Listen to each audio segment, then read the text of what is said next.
பிரதமரோட வீடியோவை டவுன் பண்ற அளவுக்கு அவனுக்கு அந்த மொள்ள மாதிரி ஜோக்கர்பர்க்கு யாரு தைரியம் கொடுத்தா? தருதலைங்களா? ஒரு தருதலையாவது அதுல போயிட்டு ராணுவத்தை சேரணும்னு சொல்லிட்டு இருக்கிற தருதலையா? டப்பாவை அடிச்சுக்கிட்டு டம்மு டம்முன்னு அடிச்சுக்கிட்டு பீஸாவை தின்னுட்டு பர்கரை தின்னுட்டு டோப் அடிச்சுக்கிட்டு பீர் அடிச்சுட்டு உட்காந்துருக்க தருதலைங்க ஒண்ணு கூட ஃபிட்னஸ் இல்ல. போய் நின்னாலும் ஆர்மியில இதுங்க தேராதுங்க.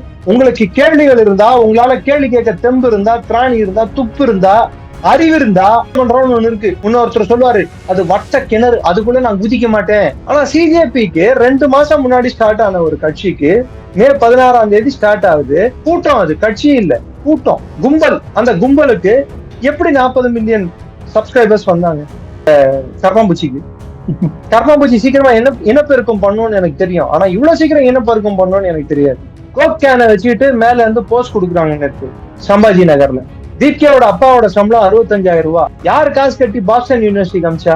சோ நான் என்ன கேட்கிறேன், இந்த பெட்ரோல் குண்டுகளோ இல்ல வேற ஏதாவது வெடிப்பொருளோ ஒரு சூசைட் அட்டாக்கோ ஒரு கிட்னி அட்டாக்கோ அங்க நடந்திருந்தா என்ன மாதிரியான ஒரு மேஜர் கேட்டாஸ்ட்ரோஃப், ஒரு பெரிய ஒரு பாதுகாப்பு அச்சுறுத்தலுக்கு இவங்க வழிவகுத்து இருப்பாங்க. ஆனா முன்ன தமிழ்நாடு ஆண்டு இருந்த கட்சி கிட்ட மொத்த கட்சியுமே அடமானம் வச்சுட்டு வழக்கு பிடிக்கிறவரு எம்பி பதவி வாங்கிட்டு போயிட்டாரு.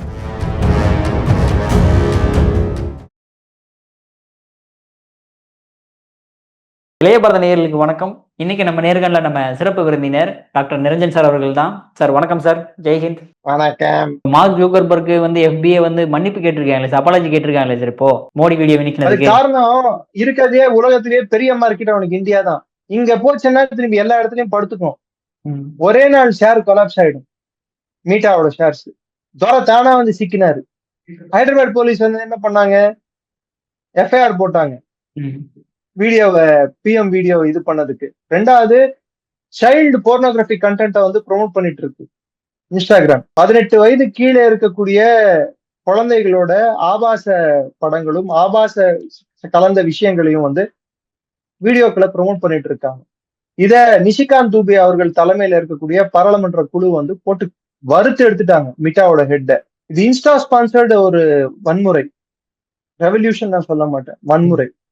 எனக்கு தெரிஞ்சு இந்தியாலேயே முதல்ல இன்ஸ்டாகிராம் வச்சு ஒரு தேர்தலோட முடிவை மாத்த முடியும்னு சொல்லி காட்டினது தமிழ்நாடு. பட் அது ஜனநாயக ரீதி, அதை நான் எதிர்க்கல. அதுல பொய் இருக்கலாம், உண்மை இருக்கலாம், என்ன இருக்கலாம், ஆனா வன்முறை இல்லை. நாட்டுக்கு எதிரான சிந்தனையை விதைக்கல. பட் இதுல நாட்டுக்கு எதிரான சிந்தனையை விதைக்கிறதும் வன்முறையை ஊக்கப்படுத்துவதும் பிரதமரோட வீடியோவை டவுன் பண்ற அளவுக்கு அவனுக்கு அந்த மொள்ள மாதிரி ஜோக்கர்பர்க்கு யாரு தைரியம் கொடுத்தா? நெக்ஸ்ட், அபியூசிவ் கண்டென்ட், கெட்ட வார்த்தைகள்ல திட்டுறது, கெட்ட வார்த்தை, பாரபட்சம் இல்லாம திட்டுறா அப்படின்னு சொல்லுவாங்க பாருங்க. ஜென்சி ப்ரொடெஸ்ட் வேற, எல்லாம் ஒரே டைப் ஆஃப் கெட்ட வார்த்தைங்க. இந்த காக்ரோச்சுங்க திட்டது எல்லாமே. ராணுவத்தை திட்டு, நாட்டை திட்டு, இந்து மதத்தை திட்டு, இதுதான் அவங்களோட ஸ்டாண்டர்ட் டெம்ப்ளேட்.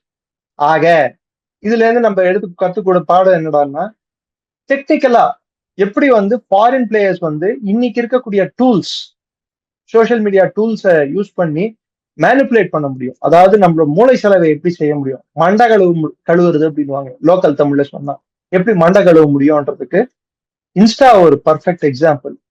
பிரதமர் நைட்டு வீடியோ போடுறாரு, காலைல 5 மணி வரைக்கும் அந்த வீடியோ நாட் அவைலபிள். இல்லைங்க, அவ்வளவு தைரியமா உனக்கு? சரி, இப்ப நீயா கொத்தா மாட்டினியா? காசு வாங்கிட்டு சில அல்காரிதம பூஸ்ட் பண்ணேன்னு சொல்லிட்டு சில வீடியோங்களுக்கு நீயே பூஸ்ட் கொடுத்தேன்னு சொல்லிட்டு ஒத்துக்கிட்டு இருக்காங்களா மீட்டாவோட ஹெட்? கேஸ் பதிவாயிருக்கா?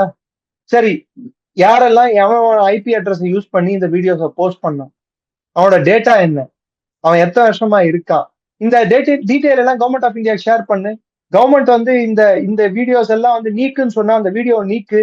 இந்த வீடியோ எல்லாம் பதிவீடுக்கு இதெல்லாம் தப்பான இதுன்னு சொல்லி அபியூசிவ் கண்டென்ட் இதெல்லாம் சொல்லி கவர்மெண்ட் ரைஸ் பண்ணா, அதான் போலீஸ் ரைஸ் பண்ணா அதுக்கான ஆக்ஷன் எடுக்க மாட்டேங்கிற.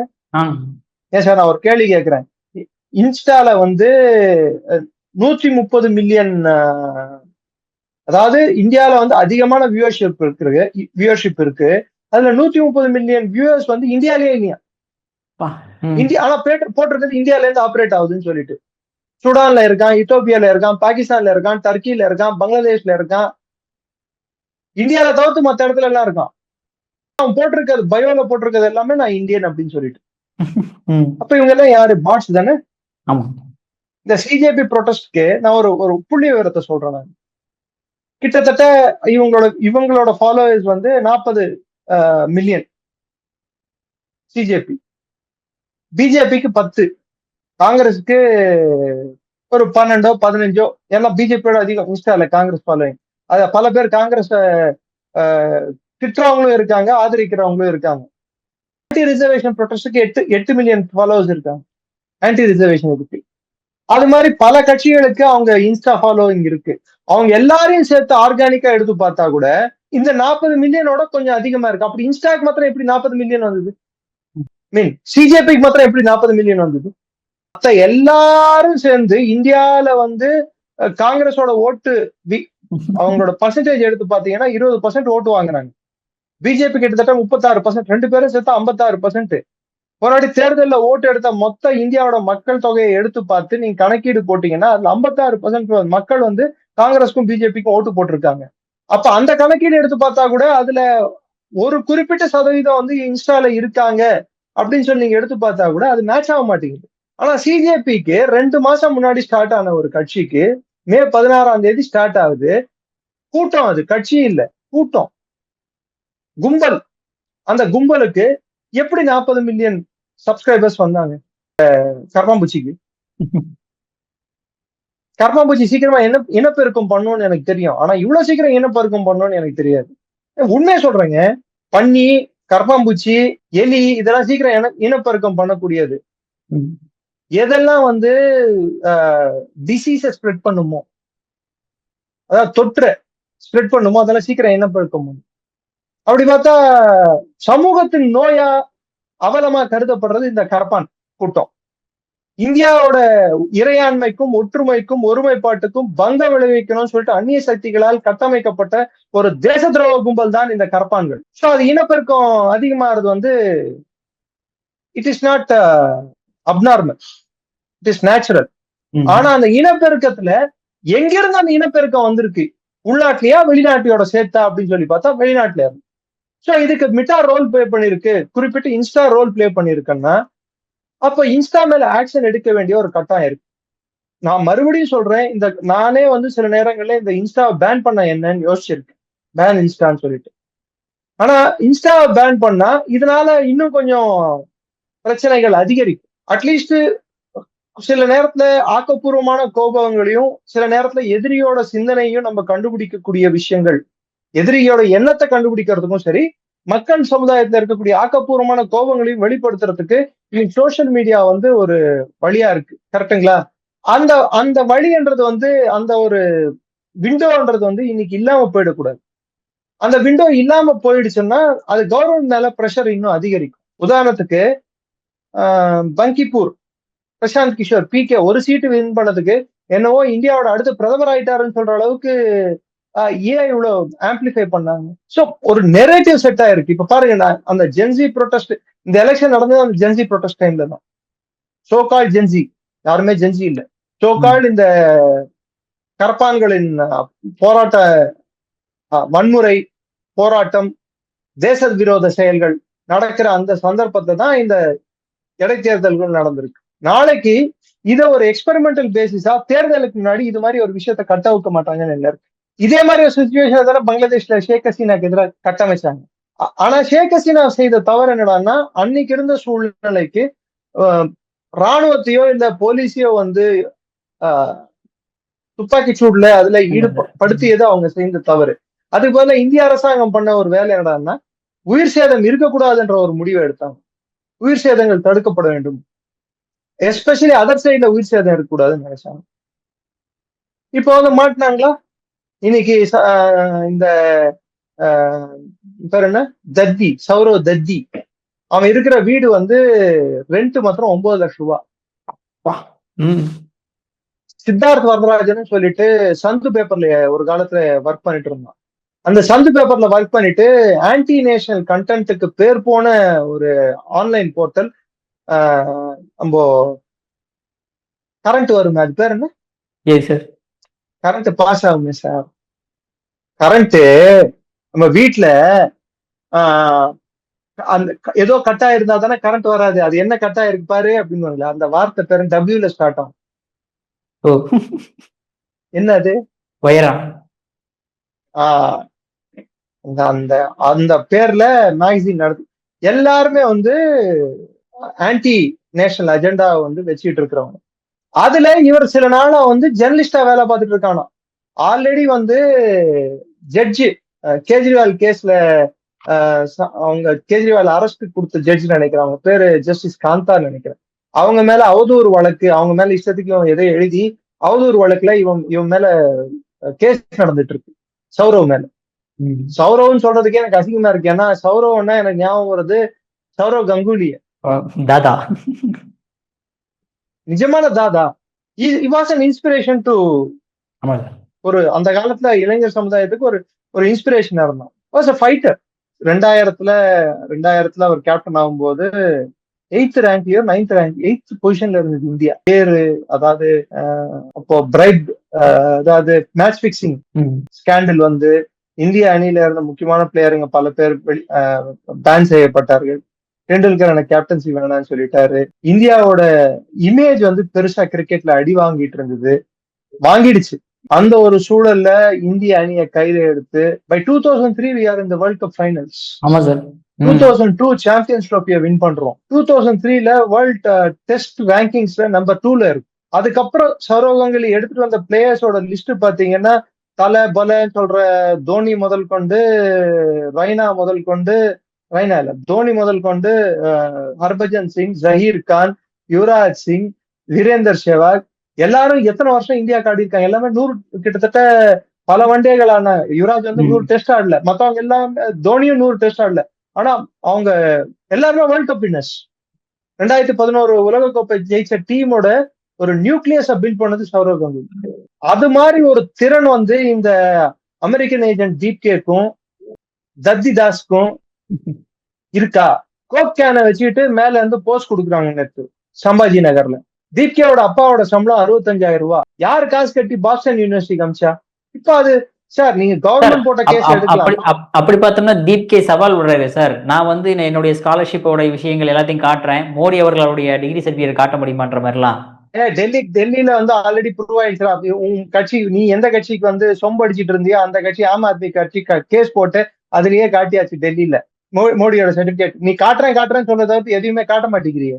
காட்டு. சரி, ஜுனைத் எதுக்கு வந்து உனக்கு சோறு போட்டான்? அவன் தான் சொன்னான் இல்ல, 10 நாள் சோறு போட்டா நாய் கூட விசுவாசமா இருக்கும், நாயை கூட ஒழுங்கா பாத்துப்பாங்க, ஃபேமிலியோட ஃபேமிலியா. நான் 35 நாள் சோறு போட்டேன் இவனுங்களுக்கு, என்ன அம்போன்னு விட்டானுங்க, இன்னைக்கு யோகியோட அரசு என்ன வந்து தேடிக்கிட்டு இருக்காங்க அப்படின்னு சொல்லிட்டு ஸ்டேட்மெண்ட் கொடுக்குறானு. சரி, உனக்கும் ஐசாக்கு என்ன சம்பந்தம்? உனக்கும் டைஃபிக்கு என்ன சம்பந்தம்? சரி, உனக்கும் சந்திரசேகர் ஆசாதோட ராவன் பீம் ஆர்மி, அது பேர் பீம் ஆர்மி, அவங்க அதோட சேர்ந்தவங்க தான் வன்முறையில ஈடுபட்டாங்க. அவங்களுக்கு என்ன சம்பந்தம்? 120 போலீஸ்காரங்க மண்டையை உடைச்சிருக்கே, அப்போ உனக்கு சம்பந்தம் இல்லையா? சரி, நீ கவர்மெண்ட் கேஸ் போடாம இருக்கும், நாளைக்கு போலீஸ்காரங்க குடும்பம் வந்து உன் மேல கேஸ் போடாம இருக்குமா? அரசாங்க சொத்தை டேமேஜ் பண்ணிருக்கே, இது உங்கள் சொத்து அப்படின்னு சொன்னா யார் என் சொத்தை நான் உடைச்சேன்னு சொல்ல முடியுமா? சொல்லுங்க சார். நீங்க படிச்சா அது உங்க சொத்து, நான் படிச்சா அது என் சொத்து. கேட்டா கவர்மெண்ட் ப்ராப்பர்ட்டியை டேமேஜ் பண்ணா இது எங்கள் சொத்து, இது உங்கள் சொத்து, என் சொத்தை நான் உடைச்சேன்னு சொல்ல முடியாது. Damaging public property is criminal offence. ட்ரெயினை போய் ஏன் தாக்கணும்? சோ நான் என்ன கேட்கிறேன், இந்த பெட்ரோல் குண்டுகளோ இல்ல வேற ஏதாவது வெடிப்பொருளோ ஒரு சூசைட் அட்டாக்கோ ஒரு ஃபிதைன் அட்டாக்கோ அங்க நடந்திருந்தா என்ன மாதிரியான ஒரு ஒரு மேஜர் கேட்டாஸ்ட்ரோஃப், ஒரு பெரிய ஒரு பாதுகாப்பு அச்சுறுத்தலுக்கு வந்து இவங்க வழிவகுத்து இருப்பாங்க. அதுல வேற கோஷங்கள், போய் பார்டர்ல போய் நில்லு, பேல்காம்ல உன்னால என்ன கிழிக்க முடிஞ்சது? தருதலைங்களா? ஒரு தருதலையாவது அதுல போயிட்டு ராணுவத்தை சேரணும்னு சொல்லிட்டு இருக்கிற தருதலையா? டப்பாவை அடிச்சுக்கிட்டு டம்முன்னு அடிச்சுக்கிட்டு பீஸாவை தின்னுட்டு பர்கரை தின்னுட்டு டோப் அடிச்சுக்கிட்டு பீர் அடிச்சுட்டு உட்காந்துருக்க தருதலைங்க. ஒண்ணு கூட ஃபிட்னஸ் இல்ல. போய் நின்னாலும் ஆர்மியில இதுங்க தேராதுங்க. நான் சொன்னேனே, அங்க இருக்கக்கூடிய தேச துரோகத்தின் அடையாள சின்னமாக இருக்கக்கூடிய JNU என்று அழைக்கப்படும் ஒரு பல்கலைக்கழகத்தை நெறிப்படுத்தினால், ஒழுங்குபடுத்தினால் இந்தியாவின் பல பிரச்சனைகள் தீரும். Sharjeel Imam JNU, Omar Khalid JNU, Neha Bora JNU. அது எப்படி JNUல இருந்து மொத்தம்னா தேச விரோத சிந்தனை பிறக்குமா? அந்த தேச விரோத சிந்தனைக்கு வித்துடுறதுக்கு நீங்க நானும் வரி பணம் கட்டணுமா? Bad elections in JNU. எந்த பல்கலைக்கழகத்திலையும் கட்சி சார்ந்த தேர்தல்கள் நடத்தப்பட மாட்டாது. கட்சி அரசியல் பண்ணோமா, உங்க அப்பா காசை வச்சு ஃபீஸ் கட்டு, ஸ்காலர்ஷிப் வாங்காத, டைஃபண்ட் கொடுக்க கூடாது. ஹாஸ்டல்ல வந்து வருஷத்துக்கெல்லாம் 2000 ரூபாய் கொடுத்துட்டு குத்த வச்சு உட்கார்ந்துட்டு நாட்டுக்கு எதிரான கோஷங்களை போடக்கூடாது. சார் 1,50,000 ரூபாய் சார் ஹாஸ்டல் ஃபீஸ் இங்க இருக்கிற பல டீம்டு யூனிவர்சிட்டிகள்ல. 2000 ரூபாய் இங்க 2 லட்சம் ரூபாய் எல்லாருக்கும் எல்லாம் கிடைக்க வேண்டும் சொல்ற பாடுற திட்டு கம்யூனிஸ்டுங்க தானே இவங்க எல்லாம். இவங்க போய் டீம்டு யூனிவர்சிட்டிக்கு எதிராக போய் கோஷம் போட்டோம். நாட்டோட சொத்து சும்மா கிடைக்குதுன்னு சொல்லிட்டு யாருன்னா எவ்வளவு வேணாலும் சாப்பிடுறதா, ஃப்ரீயா குடிச்சா பெனாயில் கூட குடிப்பாங்க அப்படின்வாங்க. அது மாதிரி டைப் இதெல்லாம் இதெல்லாம் சரியா சொல்லுங்க? இதெல்லாம் இளைஞர் சமுதாயமா? தருதலைங்க. இதுல எதிர்கட்சி தலைவர் அவரோட தந்தையாரையே வந்து ஒரு வன்முறைக்கும் ஒரு அந்நிய பயங்கரவாதத்துக்கும் இழந்தவர் அவர். அதுவும் தமிழ்நாட்டுல ஸ்ரீபெரும்புதூர்ல அவர் கொல்லப்பட்டார். இந்தியா சார், அவர் அந்த கட்சி கொள்கைக்கும் எனக்கும் வேறுபாடுகள் இருக்கலாம், என்னவா இருக்கலாம். பட் அன்று கொல்லப்பட்டவர் ஒரு இந்திய பிரஜை, என்னோட முன்னாள் பிரதம மந்திரி. யாரா இருந்தாலும், அது எந்த கட்சிக்காரரா இருந்தாலும் பிரதம மந்திரி தான். ஒரு பிரதமரின் உயிருக்கு அச்சுறுத்தல் என்பது இந்த நாட்டோட இறையாண்மைக்கும் இந்த நாட்டோட அந்த ஒரு செல்வாக்குக்கும் அசிங்கம். அவங்க பிரைம் மினிஸ்டரை காப்பாற்ற முடியலடா அப்படின்வாங்க. கேவலம் இல்ல இது நம்மளுக்கு. இவர் போயிட்டு பிரைம் மினிஸ்டர் வீட்டு முன்னாடி போய் அஜிடேஷன்ல உட்கார்றாரு. நெக்ஸ்ட் அரவிந்த் கெஜ்ரிவால் நீ மொத்தம் தான் உட்காருவியா, நானும் போவேன் பாரு அப்படின்றாரு. பிரைம் மினிஸ்டர் உங்களுக்கு கேள்விகள் இருந்தா, உங்களால கேள்வி கேட்க தெம்பு இருந்தா, திராணி இருந்தா, துப்பு இருந்தா, அறிவு இருந்தா பண்றோம்னு ஒண்ணு இருக்கு. இன்னொருத்தர் சொல்லுவாரு, அது வட்ட கிணறு, அதுக்குள்ள நான் குதிக்க மாட்டேன், அதாவது அதுக்குள்ள நான் போக மாட்டேன், அந்த கிணற்றுக்குள் வட்டம் இருக்கிறது, வட்டத்துக்குள் கிணறு இருக்கிறது, அது மொத்தத்தில் ஒரு வட்டம், பூஜ்ஜியமும் வட்டம் தான், அது எனக்கு தேவையில்லை அப்படின்னு சொல்லி பேசுவார் அவரு. ஆனா முன்ன தமிழ்நாடு ஆண்டு இருந்த கட்சி கிட்ட மொத்த கட்சியுமே அடமானம் வச்சுட்டு வழக்கு பிடிக்கிறவரு எம்பி பதவி வாங்கிட்டு போயிட்டாரு. நான் விளக்குன்னு சொல்றது டார்ச்சு சொன்னேன், நீங்க வேற ஏதோ ஒண்ணு நினைச்சிட்டு போறீங்க. நான் விளக்கு பிடிக்கிறவர நீங்க தப்பு தப்பா வேற சிந்திப்பீங்க, மக்கள் வேற. படத்துலதான் நல்ல நடிகர்னு பார்த்தா வாழ்க்கையிலும் நல்ல நடிகரா இருக்காரு, சிறந்த நடிகரா. பேச்செல்லாம் வேற லெவல்ல இருக்கும் சார், அப்படியே ஃபயரா இருக்கும். புரியாதானா? ஆனா புரியாது, அதெல்லாம் ஃபயரா இருக்கு. அதை இன்னொருத்தர் இருக்காரு பாருங்க, மன்னிப்பு கேட்பீங்களா, கேட்க மாட்டீங்க, சாரி மன்னிப்பு கேட்க முடியாது. இத்தனை பேர் எதிர்த்து நிக்கிறாங்களே, அப்ப மோடி சிறந்தவரா, மத்த இத்தனை பேர் சேர்ந்து ஒருத்தருக்கு எதிராக நிக்கிறாங்களா, அப்ப அவர் ஸ்ட்ராங் ஆனவரா, மத்தவங்க ஸ்ட்ராங் ஆனவரா? பதில் சொல்லிட்டு போயிட வேண்டியது, ஏதோ ஒண்ணு கலப்பி விட்டு. அரசியல் தெரியாம இல்ல, அரசியல் தெரியும். ஆனா எங்க எப்போ எவ்வளவு தூரம் பேசணுமோ அந்த லிமிட்டட் பஞ்ச் டைலாக் மாதிரி பஞ்ச் அடிச்சுட்டு போயிட வேண்டியது. இன்னொருத்தர் வந்து சுத்தி சுத்தி சுத்தி சுத்தி 4 பேஜுக்கு பேசி அவரும் குழம்பி நம்மளையும் குழப்பிட வேண்டியது. கடைசியில என்ன பேசினாருன்ற மைய கருத்து போயிடும். இது மாதிரி ஆளுங்க வந்து இப்ப வாய் திறந்து பேச வேண்டியது தானே, பேசணும் இல்ல? சார் சூப்பரா எக்ஸ்பிளைன் பண்ணீங்க சார். உங்க பொன்னான நேரத்தில் இருக்கு. மிக்க நன்றி சார். ஜெய்ஹிந்த். நன்றி, ஜெய்ஹிந்த்.